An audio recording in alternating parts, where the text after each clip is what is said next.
One of the biggest criticisms I receive as someone who reviews Dragon Ball Super is that I am being way too critical of the show. And what they usually say, almost verbatim, is you need to stop hating on Dragon Ball Super and just appreciate the fact that we have a show at all. Just accept and be happy that we have a show and new content at all, and you need to stop being so critical as a result.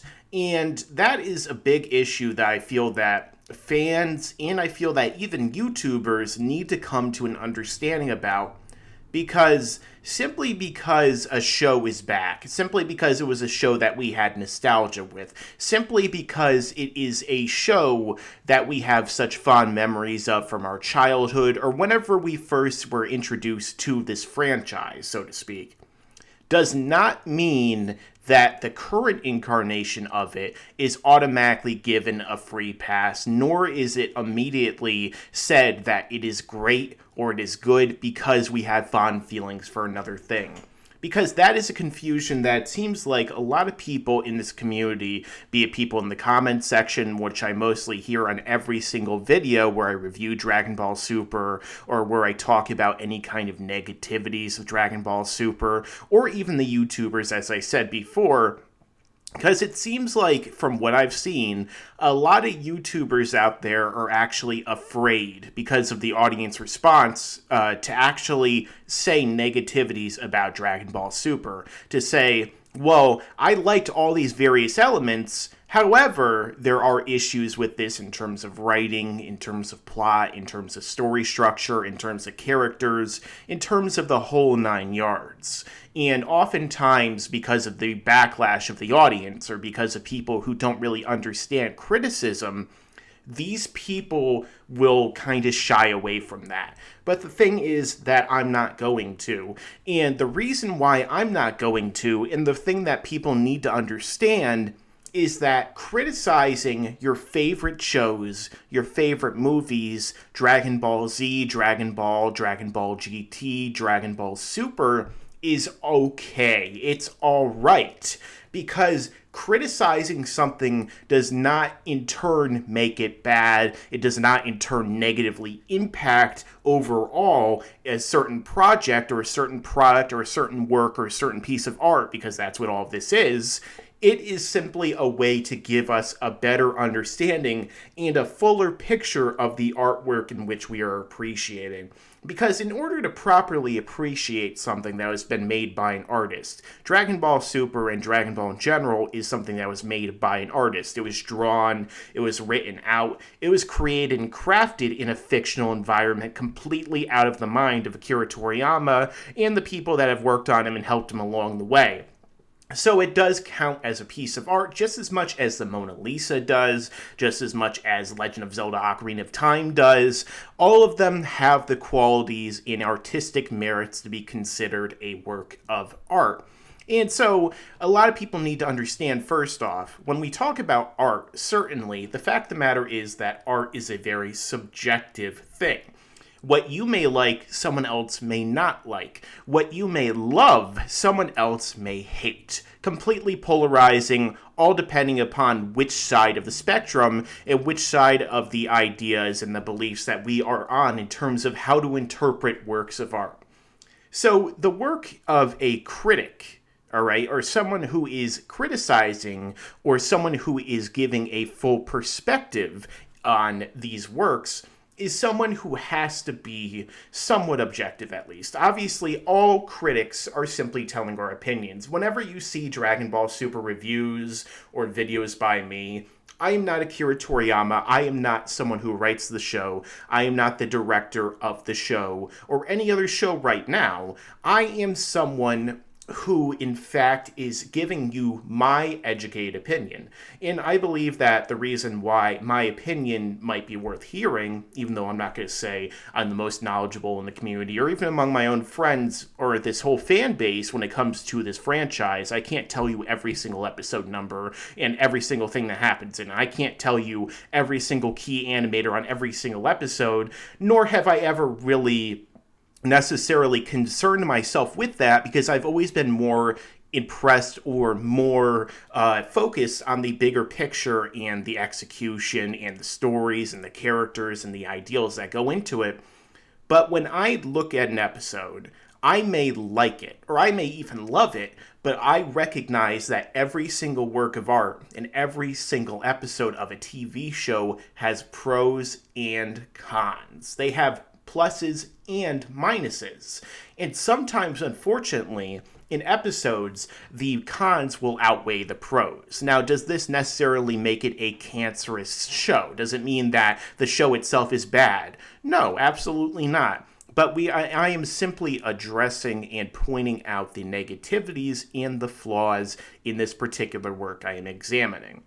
And when I do this, when I say, for example, my last episode I reviewed, I loved, this episode. I really enjoyed it. I liked all the world building. I liked every single aspect of it for the most part. There were certain things I didn't necessarily like, but then when I get to the cons, immediately people in the comment section who don't understand how this works start to come after me, or they come after other YouTubers who also do this in the reviews. You could say everything positive about Dragon Ball Super or an episode for 10 minutes straight. I love this fact. I love this fact. I love this fact. I love this fact. This element, this idea, this example. I love every single element that I've talked about thus far. Now let's get into the cons. Oh my god, you hate Dragon Ball Super. You're such a hater. Just appreciate the fact that at this point in time, we are getting new stuff from Akira Toriyama. We are getting new stuff from Toei. You are just a hater, Mike, or Geekdom, or BLACKENFIST, or QAAMAN, or Hail Zeon. You are just a hater.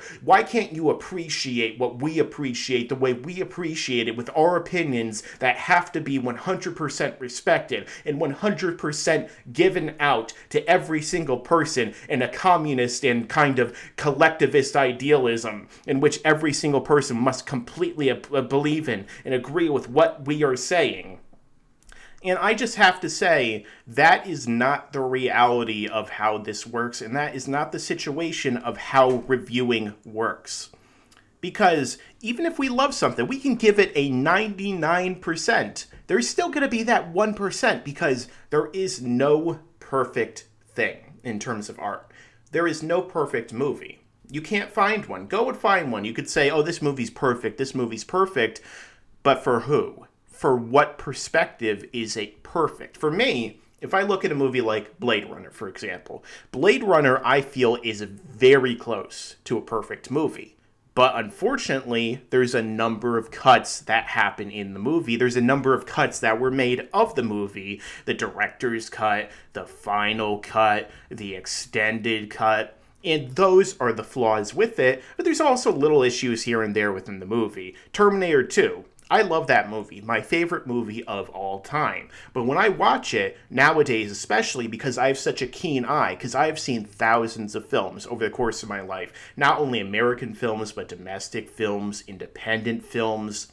I've read novels, I have seen different forms of art over the years. When I have seen those, and then I go back to my favorite film of all time, and I start to look at it, more flaws start to stick out with the special effects, not to mention because I've worked on movies with special effects, but more flaws start to stick out to me. And if I ever do a review of Terminator 2, which I'd like to do in the future, I'm going to have to point them out because I have to give you a full idea of what the film really entails. And there are negativities just as much as there are positives, although in that case, I would say that the positives outweigh the negatives, but simply because in a work, positives outweigh negatives. Does that mean we should completely ignore the negatives in total and completely say, no, let's ignore them. Let's all live in this happy land where there's no negativities, where everything is perfect. We love every single element and every single aspect of everything. And that's not true. Because as a critic or as a reviewer, when we are reviewing something for you, if we tell you only positives and we do not tell you any negatives, if we do not in any way point out the fact that there was a negative thing here or there was something here I did not like, then we are not properly representing to you, the audience, the listener, the watcher, the reader, and however else you get it, telepathically like Professor Xavier.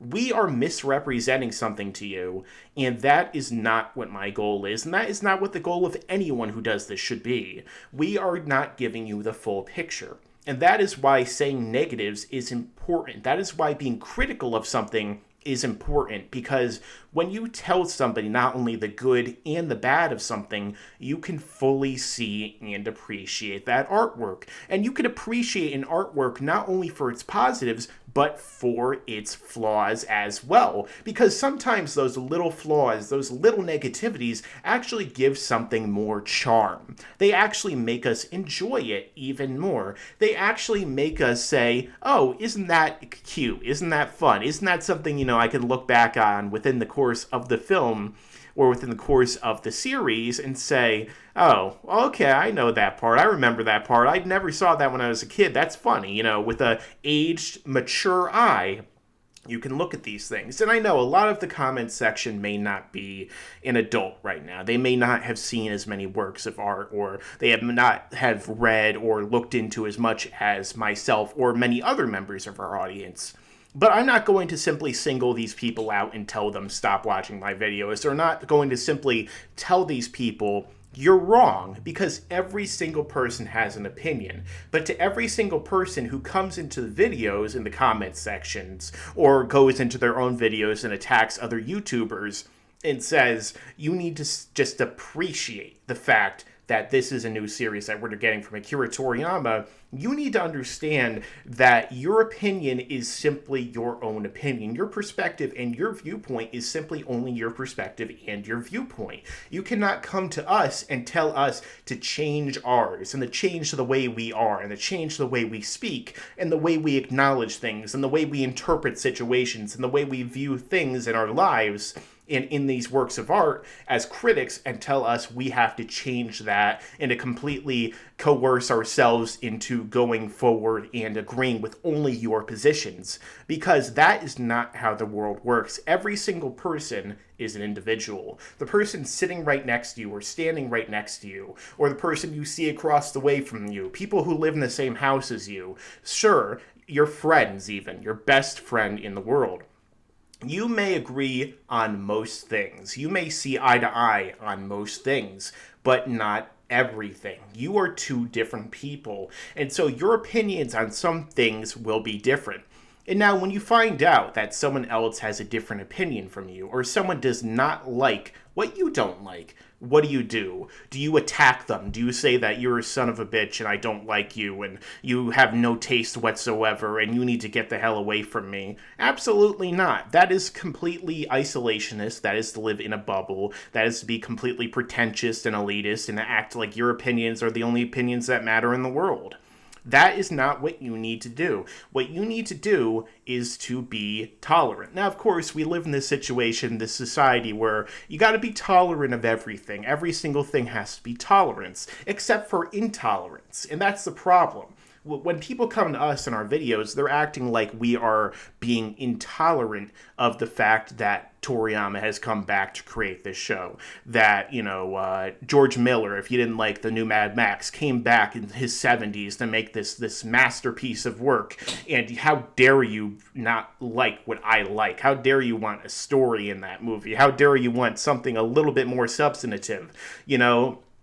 You gotta just understand that there are 7 billion people on this planet, and every single one of them disagrees with you about something. And maybe some of them will agree with you about everything, but that doesn't necessarily mean just because 2 people agree on everything that they're automatically right and everyone else in the world is wrong.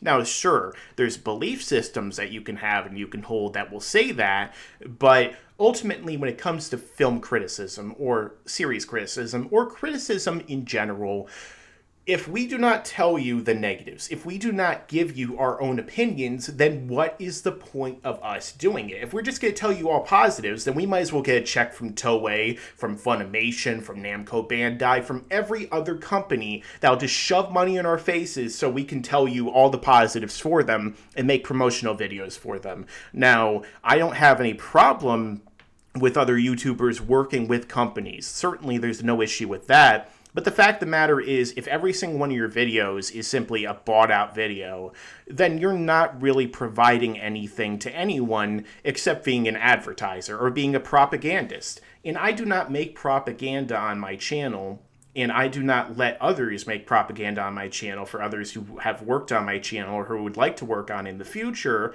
I simply tell you the way I feel. And what is the point of coming to my channel or going to another reviewer's channel simply looking for people who agree with you about your opinions? What you go to other reviewers and other critics for is to have different viewpoints to differently examine your work. So, sure, there's going to be some reviewers, like a friend of mine, James Oster, said in my most recent interview with them, there will be reviewers who disagree with you on every single thing. But that's someone you know that they have a different viewpoint from you. You can either choose to ignore them, or you could choose to look at their viewpoints and you'll mostly disagree, but there might be some nuggets of something in there that you did not see. And that's one of the positives of looking at reviews as well, being able to see something through someone else's viewpoint. That's why all of the reviewers also will go about telling you what happened in the episode. Sure, there's a lot of people who watch Dragon Ball Super who either wait until we see the reviews and then they go watch it, or there's a lot of people who just do not watch it because they're waiting for the dub. But there's also people who come to hear people's points of view and perspectives, and those are the most open-minded that we have seen. And those are the most open-minded people that everyone should try and be like. Because even if I don't like certain reviews, or I don't like certain perspectives and opinions in reviews, a lot of people that I follow intensely will completely disagree with me about certain things. For example, one of my favorite reviewers is Chris Stuckman. Now, my favorite of the original Star Wars trilogy is The Return of the Jedi. I love Return of the Jedi. I think it's the best Star Wars movie, absolutely. And I can go on for an hour and a half telling you, just conservatively, even conserving points as to why that is and why I think that even other ones are weaker from certain, storytelling perspectives. But with that being said, Chris Stuckman said that he thought it was the weakest of the original trilogy, and he doesn't really love it as much as he loves the original two films, The Empire Strikes Back, of course, being in Episode 5, New Hope or Star Wars being the first one, and he even said, I believe, that he likes Episode 7 more than Episode 6. But do I hate him for saying that? Of course not. I disagree with him, but that does not in any way mean that I'm not going to keep following him, that I'm not going to respect his opinions and his educated ideas about these things. Take also Red Letter Media, for example. Red Letter Media is my favorite YouTube channel. I love watching their videos. I love listening to their perspectives, because they will tell, their criticism in very entertaining ways. They'll use the infotainment to their advantage, but they also have very good insight. And recently, they disagreed with me about my opinions on Suicide Squad. They were more, negative about the film, and they were more focused on, stuff that was going on in the background and, the way the film was actually put together and the way it was supposed to be. But again, just because they didn't like something I like doesn't mean they're bad, or doesn't mean they're haters, or doesn't mean that they have, opinions that are wrong. It's their own opinions, their own perspectives, after years and years of watching film just like I have, probably even more than I've seen in my life, and looking at it and working on films themselves just like I have, and coming to different conclusions. So in the end, again, I want to reiterate the fact, just because people do not agree with you does not mean they're haters. They are giving their own perspective. And again, seeing things from a negative point of view, or seeing things from a more critical eye from critics who have seen more films than you have seen more series than you have, are far more versed in the aspects and the knowledge of this than any single person who is going to be listening to this video, because there's a lot of them who know more than I do, know more than every single person in this community. They are the ones who we should look to, and we should listen to their opinions and listen to their ideas, but we still need to make up our own mind. And that is the ultimate thing you need to take away from this. You need to not hate on these people, and just not do the exact same thing that you were telling people, not to be hypocrites, because I tolerate people in my comment section saying lots of negative things. And I think that all of us as YouTubers, eventually we get to the point where we just see people say the same things over and over again. And we see people constantly hating and bashing us. And a lot of the times the comment sections become completely cancerous to the point where certain YouTubers will actually disable their comment sections for certain videos because of how bad they become. And of course, there are some people out there who are good. There's a lot of good commenters on my videos, and I appreciate every single one of them. I support every single person who supports this channel. I watch their videos when they send them to me. I read their long comments because I used to leave long comments, so I do not in any way hate my comment section, nor do I think any of us do. It's simply the fact that we have these people come in who want to go out of their way to make everything negative, to attack people, because they are simply either too intellectually afraid to accept the fact that Dragon Ball Super and these other movies have issues, or they simply are negative people themselves, and we cannot pay any mind to these people. We cannot allow these people to control what we do on YouTube and to control what we do in our lives. Because on YouTube and in our lives, we are the ones who say what we do. We have freedom of will and of expression and choice. So are we going to just cower in fear because people tell us not to be hating, not to hate, not to give our own perspectives? Because I don't view myself as a hater. I don't even view Hail Zeon as a hater. I view us as giving our own opinions and thoughts and perspectives, and we do so more than the average individual who views the show, because the average individual who views the show, just as like we all used to years ago when we first were watching the other series, oh, it's cool, this stuff is happening, I like this, I like that. But we come to a reviewer so that you can hear that more articulated into different ways. So you can a lot of times find out what you did not like or what you did like. So a reviewer in that way also serves a very good purpose. But ultimately, you need to understand that, once again, I'll reiterate this, because I feel like reiterating this over and over in a video is much better than me having to type it out in the comment sections, every person individually, and it'll be more likely that you'll hear this. When I talk about the negatives of something, it is only because I am giving you not only my perspective, but a full view of the work in subject and in talking about in these videos, all right? So I'm not just going to give you the positives, nor am I only going to give you the negatives. I have not done a single super review that I can remember where I have said the entire video just nothing but negatives, where I have not said a single thing I did not like about it. Because unlike certain people in this community, I still like Dragon Ball Super. I still love the Dragon Ball franchise. Now, is it my number one love of every single art form and every single media I've seen? No, and I'm not going to say that it is. I'm not going to even say that I'm a Dragon Ball YouTuber, because I'm absolutely not, and I never have been. I'm simply someone who talks about something they love on their channel, and someone who talks about things they love in general. I love movies. I love wrestling, which I don't talk about enough these days because I'm in a more love-hate relationship with it these days. I love Dragon Ball. I love anime. That's why I talk about it. That's why we all talk about it. Or else we would have started some, phony baloney business top 10 list channel like half of these other people out there who start off with $100,000 plus investments into their channels with all the top of the line stuff so that they can get as much money from everyone as they can while doing the most simplistic casual video as possible. I would have just started doing that. Obviously, I didn't have that kind of money, and I'm still not going to say I do. But if we really just wanted your money and we did not care about this franchise, we wouldn't talk about it so much, and we would not go so in depth and do all these videos, especially the videos I'm doing, like the video I'm doing right now to tell you our real thoughts and real opinions. And that's more than any of these other people out there who make Dragon Ball videos and who don't know anything about the series or anything about anime, who just are using you for money. That's not what I'm doing. That's not what Geekdom 101 does. That's not what QAAMAN does, or BLACKENFIST does, or anyone else, Zeon, anyone in this community that we're friends with, that we work with, Josh from Dragon Ball Nation. None of them are doing that just simply for that. We are not doing it to hate on the series. We talk about it because we love it.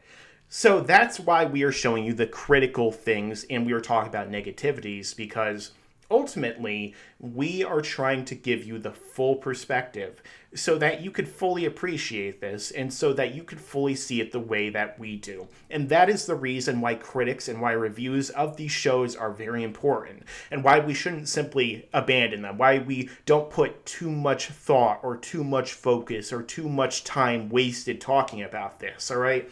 It is because we care about this franchise and we love the franchise that we all grew up with, just like you did, just like, these kids nowadays are growing up with Dragon Ball Super or whatever, or Dragon Ball Z Kai. We love this stuff just as much as you do. We simply are telling the truth. And sometimes the truth hurts, but ultimately the truth is worth hearing. And I don't care how many subs I have or how many subs I'm going to lose from simply telling you the truth, because ultimately I care about the people who stay, and the people who leave in the end are not really worth the time anyway. They are simply going to leave, and they're going to be fickle crowds who are going to go to people who appease them. And I am more interested in simply telling you the truth, telling you my opinions, telling you what I believe about certain things of the series, analyzing the series and other series, in fact, other movies, everything like that, to give you the full perspective and the full understanding. And I will support every single person who stays on my channel. I will say thank you, just as I'm saying thank you right now, because I'm almost at 50,000 subs right now, and that was not something I thought it would be a year ago, and I'm very appreciative to everyone who has allowed me to do this for now, and allowed me to continue to get even further and further into doing this, and I'm going to continue to support each and every one of you as this time goes along, because I'm very humbled by your support. So I certainly say thank you, and for everyone else who doesn't want to understand that, hopefully this video has helped you to understand the reason why we criticize this show and the reason why we do talk about negativities, because ultimately it's not hating or just being negative, it's simply just the truth.